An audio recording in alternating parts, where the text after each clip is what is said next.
tudo certo por aí? Estamos começando mais um Fala Doutor, o espaço onde a saúde da mente e do corpo andam lado a lado com informação de qualidade.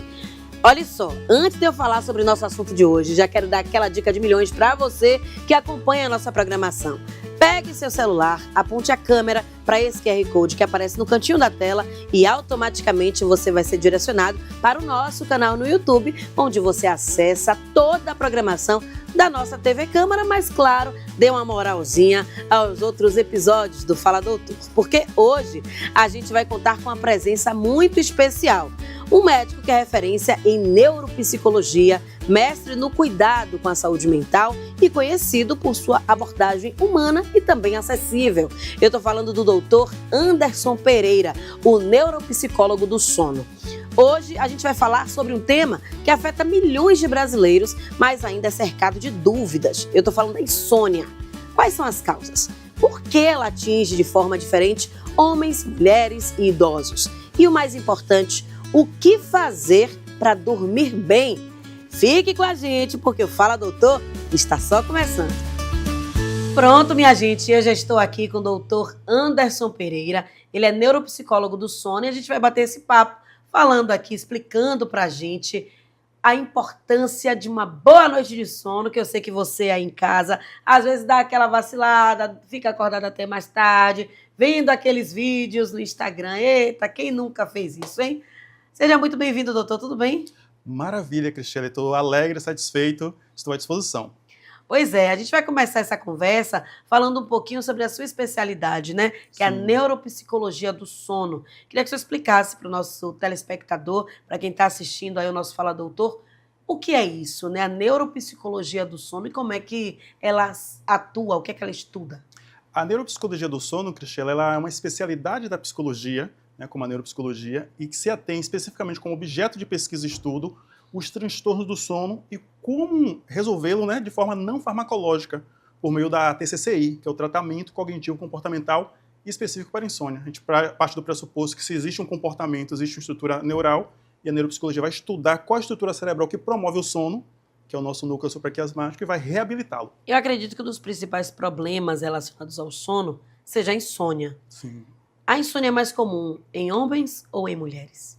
O que é que acontece, Cristiane? Assim, por motivos diversos, né, distintos, os dois têm a incidência. As mulheres, geralmente, quando começa ali na questão da perimenopausa, menopausa, variações hormonais, é um público de risco, digamos que assim, de perturbação do sono.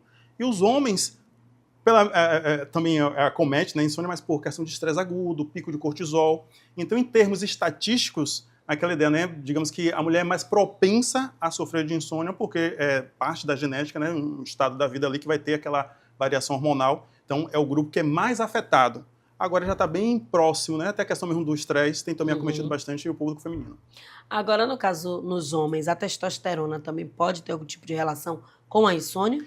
Tem interferência, se a gente for entender que é o hormônio da disposição, até em fases que se tem um pouco da andropausa, que tem uma variação que se tem, né? Então, é muito comum você ter a desregulação do pico de cortisol na madrugada. Então, o cortisol é um hormônio, que é o hormônio para a disposição, ao contrário do que se fala, não é necessariamente o hormônio do estresse, né? Assim, popularmente se fala que é o hormônio do estresse, mas ele é um hormônio fundamental para o nosso organismo, ele dá disposição para a ação. Só que em vigília, ele dá ação, no sono, ele é do repouso. Só que na madrugada, corre alguns picos de cortisol e é aquele despertar que a pessoa tem. Poxa, eu até durmo, só que eu acordei e de repente não sei o que foi, pico de cortisol. É uma possibilidade. Como saber se eu tenho ou não? Aí tem que fazer um exame clínico para poder convalidar a hipótese ou descartar a hipótese. Perfeito. A partir da sua explicação, a gente começa a entender um pouco como é que esse sistema funciona.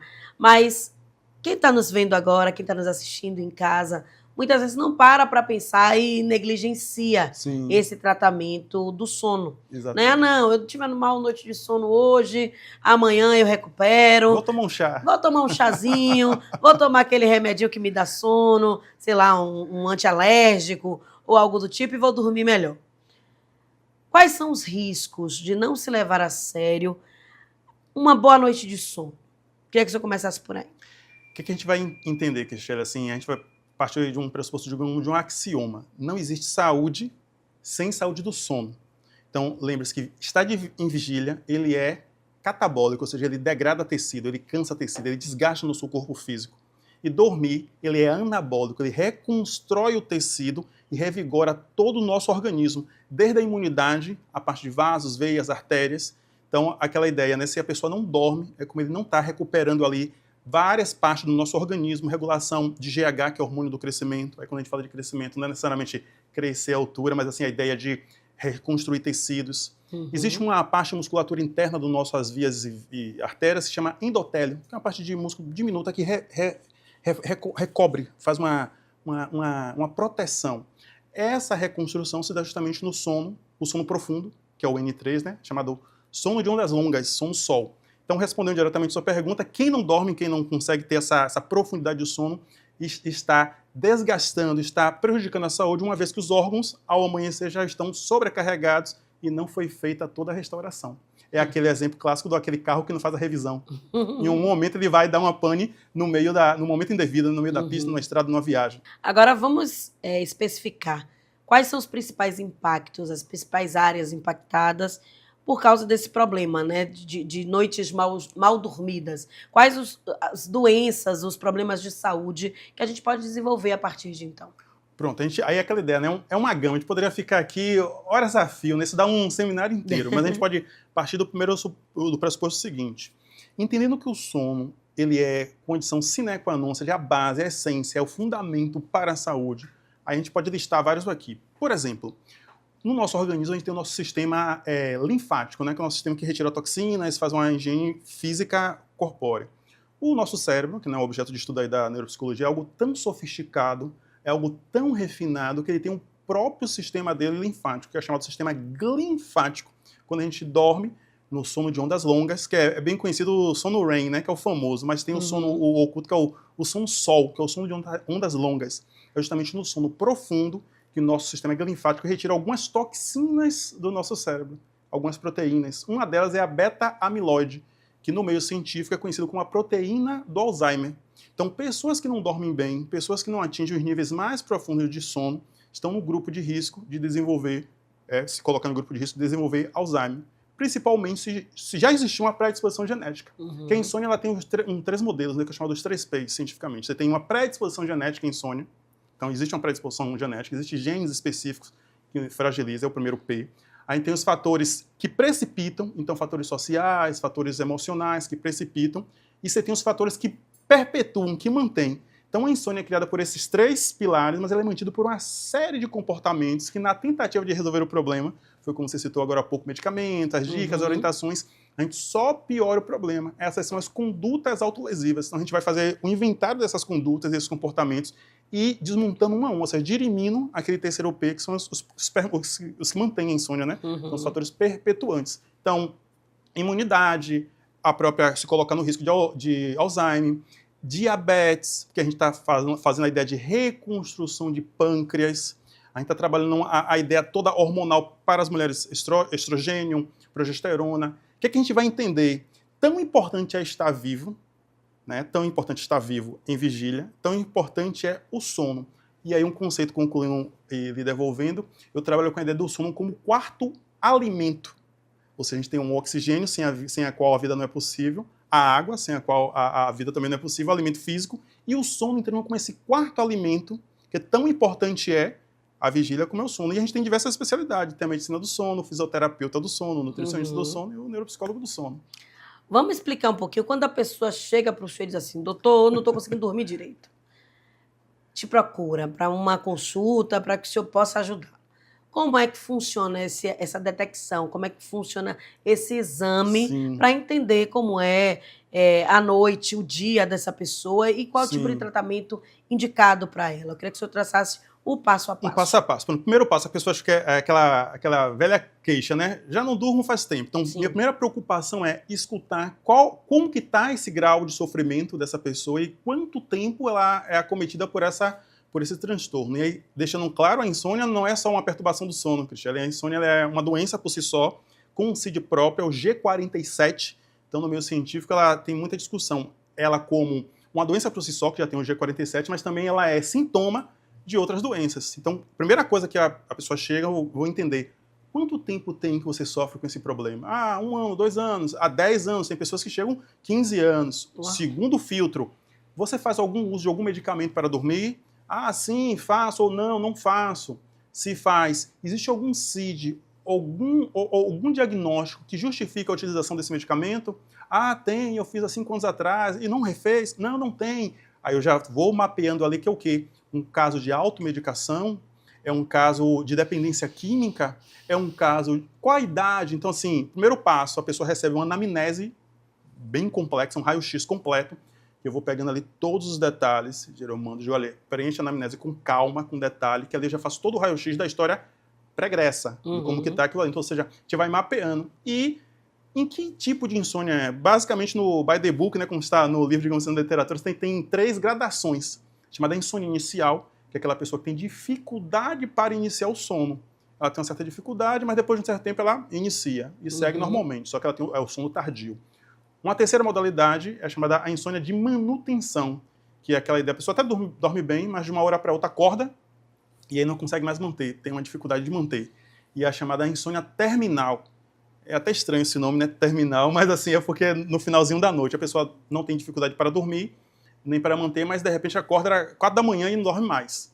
Agora, no livro, na literatura, tem essas divisões, né? Só que o paciente do livro não é o paciente da vida real. Essas fronteiras não são muito bem delimitadas, a pessoa pode ter várias dessas misturadas. Então, faça essa triagem para saber onde que está maior impacto ali da pessoa e como isso angustia ela. Então, vou fazendo essa anamnese, vou colocando em como que está, se tem medicamento, se não tem, como está o ambiente, as relações dela, e a gente traça ali um passo a passo, um programa de reabilitação neuropsicológica para o sono, que é reeducar esse cérebro a produzir o sono, porque o sono é produzido pelo nosso cérebro. E também proporcionar essas mudanças de hábito, né? Sim, sim, sim. Coisas, Cristiane, que as pessoas não têm a mínima noção, que chamam as condutas autolesivas. Então, já mapeei mais de 50, 60 tipos de condutas autolesivas, que aí a pessoa diz, mas isso tem referência? E aí quem faz acompanhamento comigo, né, tem a plataforma que a pessoa acessa, tem vários conteúdos gravados que eu vou explicando para ela passo a passo, coisas que aparentemente não têm um vínculo. E eu faço bem a comparação, geralmente quando a pessoa recebe um diagnóstico de diabetes. Então ela associa, né, digamos assim, de forma... Açúcar. O senso comum a coisa doce, né? Quando ela recebe a lista do médico, ela diz, mas arroz eu não posso comer, macarrão, né? Porque glicose, ela associa que glicose é só açúcar. Então, ou seja, ela não fazia o nexo causal, né, entre pão e diabetes. Então, quando a gente vai... É só uma analogia. Quando a gente vai pegando ali, vendo as condutas autolesivas, porque o nosso cérebro, ele está o tempo todo mapeando o ambiente e mapeando pistas ambientais para vincular se é de manhã, se é de tarde, se é de noite. Então, o sono da noite, né, é provocado no dia anterior. Então, desde o momento que a gente acorda, são marcadores ambientais que sinalizam. O recomendado é você parar, desligar tudo e dormir, porque inclusive a melatonina, né, ela não é um calmante, né, mas ela induz o sono, né? Então eu paro tudo, apago tudo e fico lá no escurinho até dormir. Celular. Ponto. Todo mundo sabe que o celular é o grande vilão do sono. Tem gente que leva para a cama e vai estar fazendo outras coisas na cama, tá com o celular do lado. Me conte. Além do celular, primeiro eu queria que o senhor falasse como ele impacta nessa questão do sono, mas trouxesse esses outros pontos autolesivos que o senhor citou aí. O celular, inclusive, acho que é autoconduta, acho que é 14 lá das que eu mapeei. Lá embaixo? Não, assim, não é uma ordem hierárquica, né? Porque tem outras graves, né? Tem uso de medicamento não prescrito e tal. Ou seja, o celular, ele é um inimigo completo do sono por diversos motivos. Primeiro motivo, claro, a luz que ele emite, os displays, né? O feixe de luz, ele é um feixe de luz que mimetiza, que simula, que imita, né? Faz um simulacro da luz branca, que é a luz do feixe solar. Logo, a gente confunde o nosso cérebro, dando uma ordem para ele que é dia. Então, digamos que é 9 da noite, no horário relógio social, só que nosso relógio biológico, então tem 2 relógios na neuropsicologia do sono, a gente está sinalizando para o nosso cérebro, não, olha, é dia, pela emissão da luz advinda não só do celular, mas dos displays de uma forma geral, televisores. Então a gente confunde, a gente bagunça o nosso cérebro entre relógio biológico e relógio social. Além de, o conteúdo que está ali, ele mexe com nossas emoções, né? Ele está mexendo, pode ser um conteúdo que é alegre, pode ser um conteúdo que deixa uma tensão. Sem contar que para processar aquela informação, a área cerebral córtex pré-frontal está sendo estimulada altamente. Então a gente está estimulando uma área cerebral, que é o córtex pré-frontal, que é uma área que deveria agora entrar em repouso. Então o celular ele é prejudicial não só pela emissão da luz, que ele inibe a melanopsina, que é uma proteinase que é produzida no nossos olhos, e deixa a nossa área cerebral muito agitada. Uhum. Mas cite outros tópicos além do celular. Celular, pessoas que botam televisão no quarto, né? Leva trabalho para a cama. A ideia de temperatura. O uso do café, então, é um negócio assim, super agressivo. Que a gente, Mas tem gente que diz que o meu sono não é impactado pelo café. Os eletrodos dizem diferente. Não tem gente que dirige, diz assim, não, quando eu dirijo eu bebo melhor. Não tem, você já ouviu isso, não já ouviu? Já. E a gente sabe que isso não procede, nem procedente. Ou seja, a pessoa até dormiu, mas se a gente colocar a nível de eletrodos, a gente vai ver alteração ali. Ou seja, não foi o suficiente para privá-la do sono, mas houve alteração. Como se em algum momento a gente bebe um pouco d'água, vai ter uma alteração hídrica na gente, mas a gente não percebe. Ou seja, o fato do paciente não perceber não significa que não foi impactado. Aí por isso que existe uma distorção cognitiva dos prejuízos do sono. A cafeína ela pode levar ali de 8, 9 até 10 horas para chegar na sua meia-vida. Só que meia-vida não é zerar, né? Quando o princípio é ativo, chega pela metade. Então, digamos que a pessoa tomou café às 8 da manhã. 10 horas depois, a gente estava falando o quê? É praticamente 8 com 8, dá o quê? 18, 6 da noite. Então, 6 da noite ainda está na meia-vida, ou seja, metade da dosagem da cafeína. Então, a pessoa tomou ali 400 miligramas, quando deu ali 5 da tarde, 6, ainda está com 200 no organismo. Vai precisar de mais outras horas para poder metabolizar aquilo.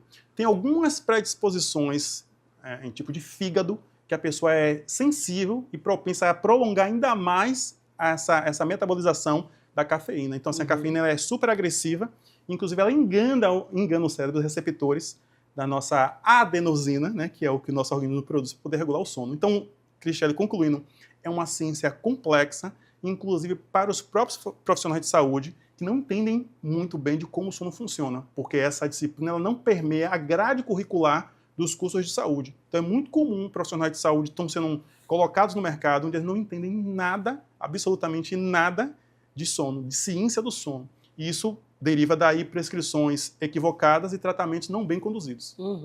Que talvez se tratasse ali o sono, já desse ali uma amenizada, né, em determinadas situações. Agora, falando ainda sobre a cafeína, sobre esses estimulantes, tem gente que não dorme bem à noite e diz assim, não, vou tomar um café e no outro dia tá tudo certo, ou tomar um energético, ou apelar para os Arrebites da vida, que é uma marca, a gente sabe, mas é o que é mais tradicional.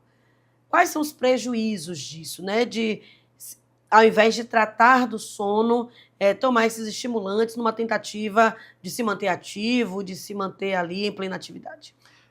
Que eu sempre comento, Cristiane, eu digo assim, ali, não mexa na química cerebral, que a gente não sabe quais são as nossas predisposições genéticas. Então a gente tem nessa área do sono, na nossa área cerebral, o nosso marca-passo. Então o marca-passo que gera o nosso sono é uma área no nosso cérebro diminuta, bem pequenininha, com 50 a 70 mil neurônios, chamado núcleo supraquiasmático. É ele que regula sono e vigília.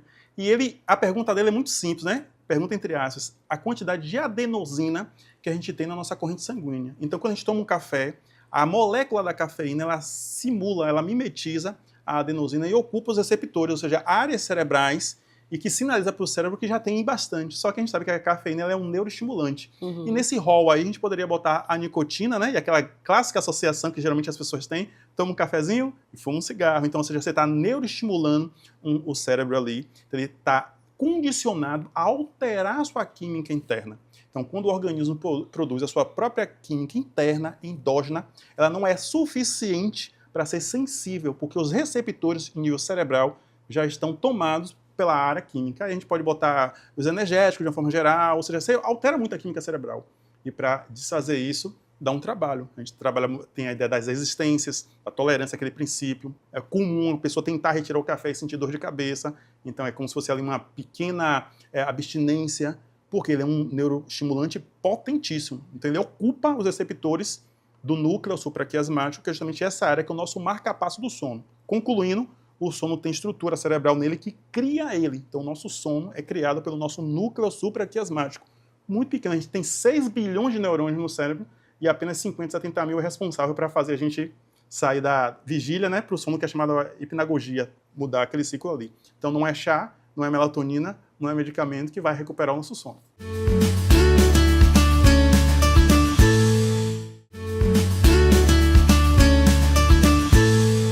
Você que ligou aí a TV agora, que está acompanhando a gente, eu estou conversando com o Dr. Anderson Pereira. Ele é neuropsicólogo do sono, está explicando para a gente sobre essa ciência, o que ela estuda, o que ela trata e principalmente dando dicas sobre o nosso dia a dia, o que a gente deve evitar para ter uma boa noite de sono.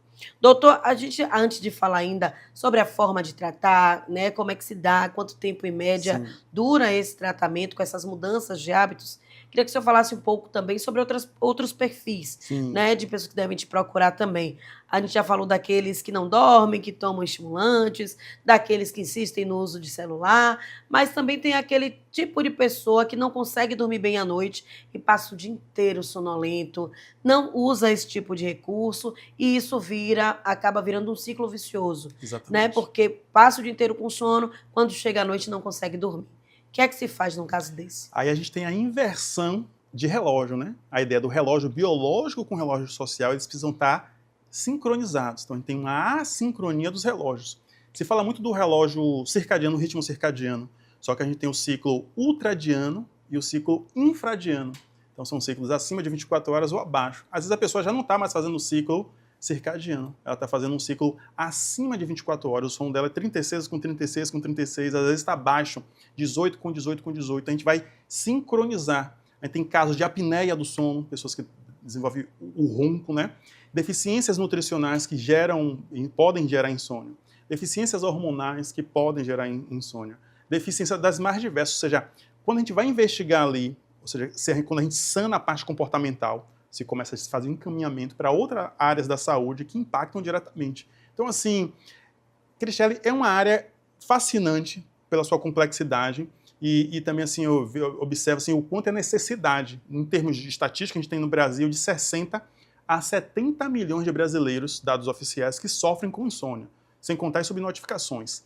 Cientificamente internacional, a gente tem a classificação internacional dos transtornos do sono, que já catalogou mais de 60, mais de 70, mais de 80 tipos de insônia. Então, imagine a complexidade que se é.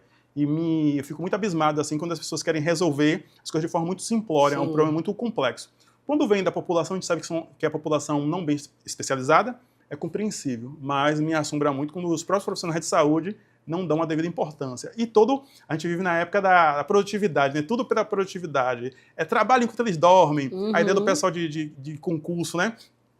Vou estudar até a noite, e a gente não funciona dessa forma. A própria integração do conhecimento para que eu saia da memória de curto prazo, para que passe para uma memória de longo prazo, essa informação que ela vai virar química para virar uma memória, essa transição só se faz quando o nosso cérebro atinge um estado mental de N3. Então tem as fases, se chama da arquitetura do sono, a gente pode até falar um pouquinho sobre isso, que é um nome até bonito, a arquitetura do sono, como ele cicla, como ele vai mudando a frequência para poder atingir a memória. Conclusão, são dos mais diversos problemas que se tem, e assim a gente tem a questão muito da sobrepeso, a questão da apneia, diversos casos que se tem. Enfim. Se for esmiuçar, né, dá mais de 2 programas. Mas o senhor citou a apneia do sono e também o ronco. Inclusive, essa semana eu vi uma especialista falando que roncar não é normal. Não. E muita gente se habitua, não, meu marido ronca mesmo, é bonito. Já me acostumei com isso. Vira a piada da família. Vira ali a resenha. Mas queria que o senhor explicasse primeiro o que é a apneia do sono e falasse sobre esse ronco. Por que não é normal roncar? Quando é que o ronco deve ser um sinal de alerta? O que acontece? Assim, nem sempre a apneia tem que ter ronco, nem sempre o ronco tem que ter apneia. Então, a apneia, pneumos, né, ou seja, uma interrupção da nossa respiração quando a gente está em processo de sono. Ao dormir, ao sair da vigília e entrar em sono, a gente faz a hipnagogia, né, que é a mudança da frequência cerebral, e dormimos. Entramos em atonia muscular, ou seja, o músculo começa a ficar parado, existem hormônios que regulam isso, e a nossa respiração diminui, e essa respiração tem que ser mantida por motivos óbvios, né, nossa própria vida. Então, para alguns pacientes, no momento da respiração noturna, existe uma interrupção dessa oxigenação, existe também uma predisposição genética para isso, e aí essa queda de oxigênio é percebida e o cérebro começa a receber menor quantidade de oxigênio, e aí a pessoa acorda assustada com um taque cardíaco, que é o coração batendo forte. É a apneia, a interrupção da respiração durante o sono. É um evento.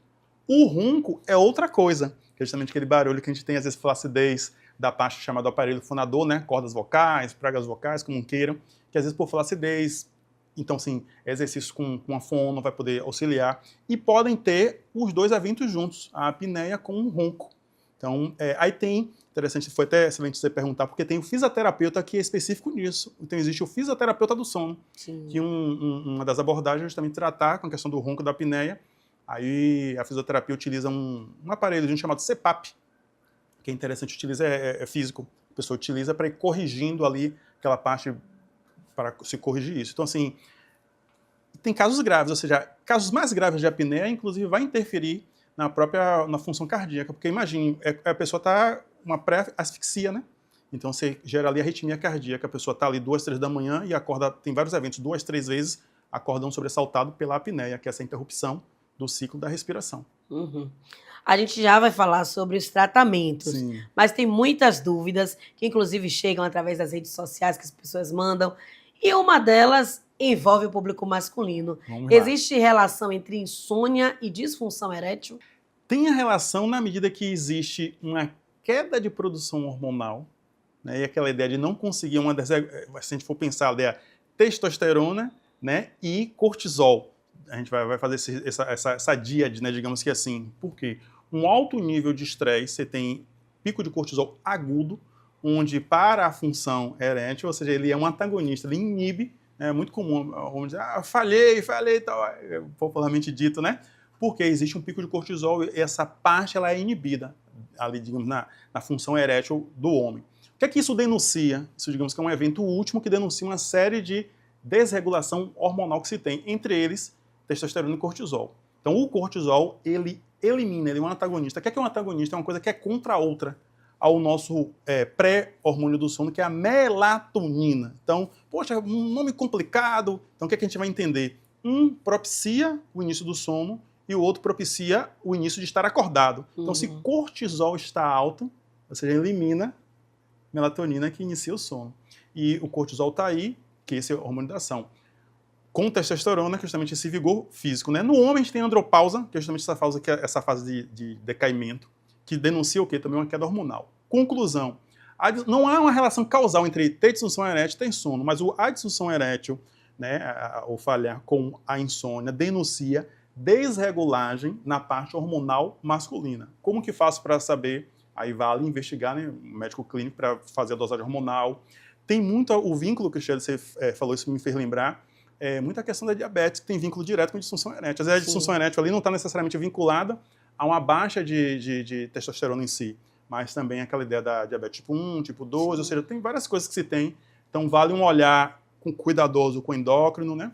Com a parte a mulher tem mais uma cultura de ir mais ao médico, né? Se cuidar mais. O homem é mais reticente. Então é muito comum a mulher mocinha já vai até ao ginecologista, né? E o homem praticamente já não vai, né, ao urologista. Então, se a gente for colocar em uma escala de frequência, nos últimos 10 anos, a mulher vai mais ao ginecologista, o homem ao urologista. Então, conclusão, não existe uma relação causal, né, mas isso denuncia que alguma coisa está fora da ordem, como eu sempre falo. E como eu sou enfermeiro, a minha carga de trabalho é muito alta.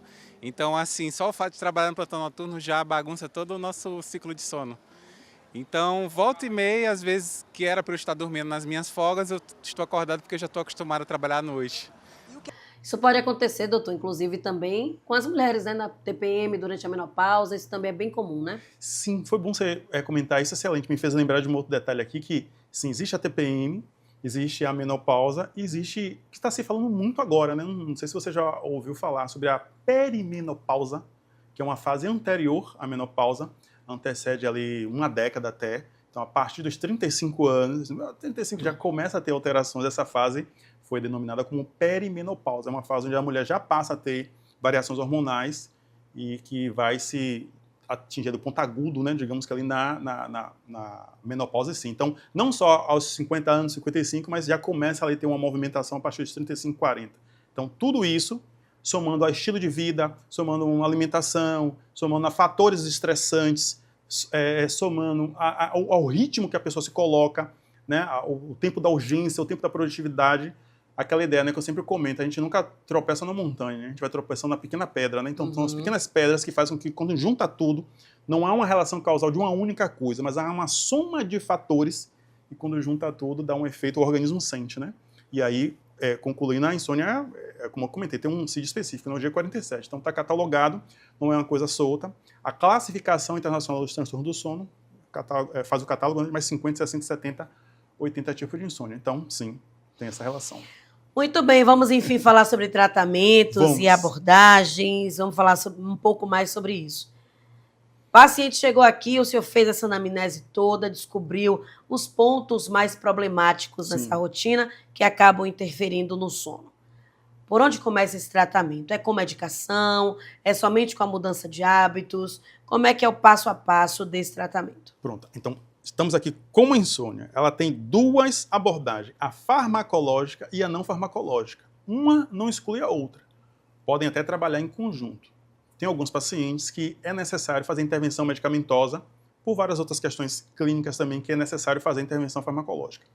Eu me atenho à não farmacológica, que é o quê? É a mudança de comportamento. Então a gente vai tirar todas as condutas autolesivas e reabilitar, mudar a conduta, ou seja, da hora que a pessoa acorda até a hora que a pessoa entende que vai dormir, né? Faz a tentativa, o intento de dormir, a gente vai reabilitando esse cérebro. Então, qual a comparação que eu faço, Cristiane?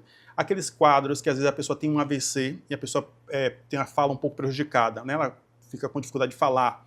Então, o problema não está no aparelho fonador, mas um evento que aconteceu na parte cerebral que interferiu na forma como a pessoa fala. Então, como é que ela recupera essa fala? Vai fazer uma reabilitação, né, com fono e vai reaprender a falar. Quando a pessoa às vezes perde a mão, né, a coordenação motora fina, então não teve nenhum problema na mão, mas assim, há um evento cerebral que interferiu no tocar. Assim é com a fala, assim é com o pega, assim é com o sono. Então, nessa estrutura cerebral, a gente vai reabilitar ele. Como que a gente reabilita? A primeira coisa é se fazer o pré-sono, ou seja, antes de iniciar o dormir. Então, tem um protocolo de como é esse pré-sono. Como é esse pós-sono quando eu acordo? Como é o meu café? Como é às 9 da manhã, às 10? Ou seja, a gente vai mapeando como que esse organismo, como é que essa pessoa se movimenta ao longo do dia, como que essas pistas ambientais estão sendo processadas pelo nosso cérebro, o que é que a gente pode alterar. A criação do impulso do sono. Então, a gente vai ter como criar um impulso do sono, que é colocar esse corpo para se movimentar, para a produção de adenosina, ou seja, é um trabalho minucioso. Eu costumo dizer que é cirurgia sem bisturis. Sim. Que a gente vai ali passo a passo, às 10 da manhã. Existe uma área, aí você falou, eu lembrei, a questão da alimentação, né, chamada crononutrição, que é a hora que nós nos alimentamos, a frequência que nós nos alimentamos, a interferência disso na produção do sono, porque o nosso intestino ele tem total impacto no ciclo circadiano. Então, conclusão, a gente vai fazer um inventário completo das horas e a pessoa vai ali se reeducando. Então, a mudança não farmacológica, ela passa por uma mudança de hábito.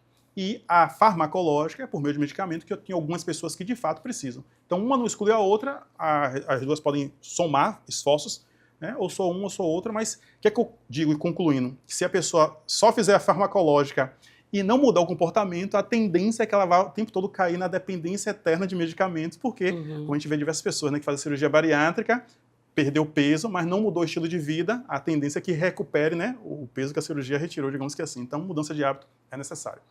Muito bem. A gente ouviu muito falar sobre, e o senhor também trouxe aqui durante a conversa, a melatonina. Sim. Né? Parece que a palavrinha mágica. Não me fala melatonina, viu, Cristiane? Parece que é a palavrinha mágica. Não me fala essa palavra. Vou buscar melatonina e vai resolver meus problemas. É a bendita fórmula mágica. E aí, resolve, não resolve? Deve-se evitar, somente com prescrição médica? Explique um pouquinho. Cristiane pegou uma moda dessa tal de melatonina. Pois é, eu também quero saber por quê. Pois olha, o que é melatonina? Que ela está sendo vendida como um suplemento alimentar. Então, melatonina não é nem suplemento, nem alimentar. Aí, o que é melatonina? Né? O que é? Ela é um neurohormônio. Então, ela é um neurohormônio produzido pela nossa hipófise, que é uma glândula que a gente tem na área central do nosso cérebro. Ela é produzida ao cair do sol, ou seja, quando começa a diminuir a radiação solar, por volta das 4h30 da tarde, dependendo da região que a pessoa está no país, no mundo, 4h30, 5 horas, ou seja, em algum momento esse sol vai se pôr. Então, vai diminuir a frequência, a radiação solar. Isso já é captado pela nossa retina, então é produzido uma substância chamada melanopsina, ou seja, sinalizando que, olha, 5h30 da tarde, 6 horas, pôr do sol. Vamos sinalizar para esse organismo, porque agora a gente vai entrar em repouso nas próximas horas, aí é secretada a melatonina para o quê? Baixar a temperatura, baixar a pressão, para sinalizar a cada célula nossa que algumas horas à frente vamos entrar em atonia muscular, ou seja, ficar parado, dormir. Ela não é necessariamente hormônio do sono. Então, quando a gente toma uma cápsula de melatonina, a gente está fazendo uma reposição hormonal de um hormônio que talvez não precise. Sim. A melatonina, cientificamente, ela só é regulada para 2 casos específicos. Possa ser que amanhã saia um estudo revolucionário e mude tudo, mas até então, hoje, ela só é prescrita para transtorno do sono REM, que é um transtorno neurológico muito específico, então não é nada que a pessoa que tem insônia tenha, ou para jet lag social. O que é o jet lag social? Quando a pessoa vai viajar e aí perpassa ali vários fusos horários, então fica com um horário um pouco bagunçado, né? A pessoa está com 5 horas de fuso horário diferente, então a pessoa não sabe se almoça, se toma café, se acorda, então a pessoa fica um pouco prescrito. Sobre tirando essas 2 formas, a melatonina não é prescrita, não tem nenhum amparato científico, não tem nenhuma fundamentação científica a prescrição. A pessoa pode estar... A ideia é que o próprio organismo produza ela. Então é muito comum até profissionais da saúde prescreverem. Não tem nenhuma fundamentação científica, tirando esses 2 casos, para a prescrição de melatonina. Embora muitas pessoas podem relatar, eu tomo e resolve. A gente já vai entrar na ideia do efeito placebo, né? Várias pessoas tomam muitas coisas e resolvem, né? Aquela ideia, né? A forma como a pessoa entende aquilo. Então, ela não é hormônio do sono. Inclusive, concluindo, quando a pessoa, imagine, você está tomando ali um hormônio, sem a pessoa sabendo, porque ela é vendida como suplemento alimentar, validado isso aí junto à Anvisa. Ela está fazendo uso exógeno, ou seja, de fora. Toda vez que a gente coloca álcool de fora, que oferta ao nosso organismo além da média basal, você está inibindo a produção endógena, ou seja, a produção do próprio organismo. Conclusão, aumenta-se a chance da pessoa que não tinha uma deficiência de melatonina passar a ter. Então, não só ela não ajuda, como ela prejudica. Então, aí por que os profissionais receitam? Eu acredito que é uma falta de atualização científica e de aprofundamento na ciência do sono. Excelente. A gente falou muito sobre café, cafeína, que deve ser evitado, mas tem outros alimentos que a gente também deve evitar nessa mudança de hábitos, justamente para melhorar esse nosso sono? Cristiane, condimentos de uma forma geral, se a gente for pegar ali condimentos, que é a parte do sal, né? NaCl, se a gente for pegar nível molecular, né? É o NaCl, é o cloreto de sódio, né? É o sal. Qual a tendência do sal? Aumento de pressão, né? Tanto que tem aquele mito, né? Quando a pessoa está um pouco meio desmaiando assim, né? Bota um sal que não tem um fundamento, não funciona diretamente, né? Porque até aquele sal ser metabolizado não dá essa pronta resposta. Mas não tem isso um senso comum? Tem. Bota um sal debaixo da língua, ou seja, o que é que a gente entende com aquilo ali? Que o NaCl, que é o sal, que é o cloreto de sódio, ele vai elevar a pressão. Elevar a pressão significa o quê? Que se a gente está na nossa corrente sanguínea com altos níveis de NaCl, que pode estar nos enlatados, pode estar nos conservantes, a gente está aumentando a pressão num organismo que seria o momento dele baixar a pressão para dormir. Então, se a gente está colocando química, alterando a nossa química, porque está na corrente sanguínea, vai para a nossa parte cerebral, né? Ou seja, a corrente sanguínea está no corpo inteiro. Então, a gente está alquimicamente, digamos que assim, criando uma mistura alquímica que ela é contraproducente a que o organismo entre em repouso. Aí não só o NaCl, a gente vai fazer a dobradinha, né, com o açúcar, né, a glicose, a molécula C6H12O6. Glicose é energia, então a gente está botando energia em um organismo que a gente quer que entre em repouso. As pessoas têm muito aqui o hábito de jantar, né, eu vou jantar, aí é uma coisa, aí, conduta autolesiva, acho que é a conduta autolesiva 5, a questão da janta. Por quê? Você está colocando, além de energia no organismo que você quer que repouse, você está enchendo o intestino com comida sólida. É diferente quando você come uma fruta, você toma um suco, algo que é de fácil digestão. Mas quando você chega no intestino, ele tem os chamados movimentos peristálticos. Isso gasta muita energia, aumenta a temperatura e gera, pela contração da fibra muscular involuntária, né, o cortisol. Então aquela digestão vai ser muito longa. Ele é um fator de risco para perturbação do sono. Conclusão, alimentos em conserva, alimentos doce, e aí lembrando que doce não é só o sabor adocicado, conservante de uma forma geral, acidez, é muito comum a pessoa às vezes comer algo e sentir um pouco de azia, então, ou seja, tem que ter muito cuidado. Daí tem a crononutrição, que é justamente essa ideia do que comer, como comer. E você, poxa, então eu não posso fazer nada, né? Aquela ideia, se a pessoa tem insônia, todo um cuidado, né? Se a pessoa não tem, a pessoa pode fazer tudo e dizer, eu posso estar com um barulho que for, comer qualquer coisa e não vou bem, porque você não tem o problema. Mas a pessoa que tem aquele problema, qualquer coisa é um fator fragilizante. Concluindo, quando a pessoa às vezes não tem um problema ortopédico, ela pode subir qualquer lance de degrau e não tem nenhuma dor. Quando ela tem um problema no joelho, qualquer degrauzinho é uma dor. Então é a mesma coisa. Quando a pessoa tem insônia, qualquer coisa é um fator de desestabilização da noite do sono. Perfeito. Doutor Anderson, a gente já está perto aqui de encerrar Já? nosso programa. Tá vendo? Passou rápido porque foi boa essa conversa.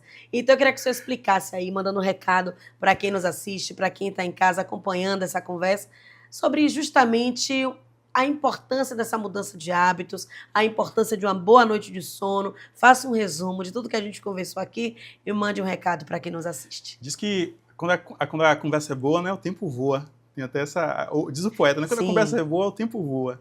Então, assim, para você que está, né, sofrendo com insônia, é importante sempre lembrar, não existe saúde sem saúde do sono. É importante tratar, né, porque com saúde não se brinca, e prevenir é melhor que remediar. Trate da saúde do sono, a gente trata de forma preventivamente, né, antes que vire um quadro crônico.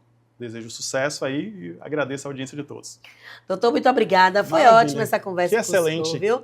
Ótimo mesmo esse papo. Você que está em casa já sabe, pegue as dicas aqui com o doutor. Eu vou fazer isso. Claro que aqui nos bastidores, em off, vou pegar minhas dicas, porque o negócio não tá bom lá em casa não, viu? Mas é isso, a gente vai ficando por aqui. Na próxima semana a gente tem um novo Fala Doutor e você, é claro, é meu convidado. Se você não conseguir assistir aqui na TV Câmara, fique à vontade, pegue a câmera do seu celular, aponte para o QR Code que aparece no canto da tela e você será direcionado para o nosso canal do YouTube, onde você tem toda a nossa programação ao alcance das suas mãos para você assistir quantas vezes quiser e também compartilhar com os seus. Até a próxima semana, minha gente. Tchau, tchau.